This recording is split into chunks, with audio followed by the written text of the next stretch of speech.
The experts say California dodged a major wildfire bullet this year. And the number of acres burned this time around in the hundreds of thousands and not in the millions. KCAL 9's Michele Gile explains how the state escaped the worst of it this year.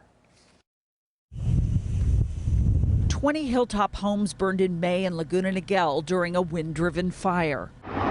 4 months later in Riverside County, in the midst of a severe heat wave, 2 people died and several properties were destroyed in the Fairview fire. Yet experts say that Californians managed to avoid the wildfire devastation that we've seen in past years, mainly because of the weather. We had a very healthy monsoonal season, and by that I mean that we had moisture from the Gulf of Mexico that came across the desert Southwest and actually brought some beneficial rain in the summer months. And even though the amounts weren't great, they did actually tamp down a little bit on our wildfire potential. Meteorologist Pete Curran says it was rain from Tropical Storm K that helped douse the Fairview fire. Rain coming early in November and fewer Santa Ana wind events played a big part, he says, in helping to reduce the number and the duration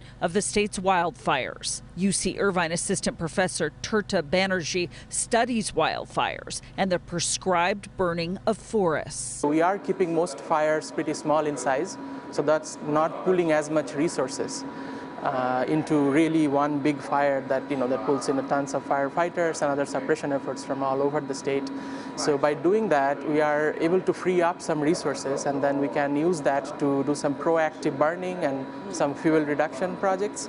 There's also been less dry lightning strikes than in years past. California has invested nearly $3 billion in managing the forests, including prescribed burns. New aircraft has also been purchased, helicopters that can fly at night and drop more water. In Irvine, Michele Gile, KCAL 9 News.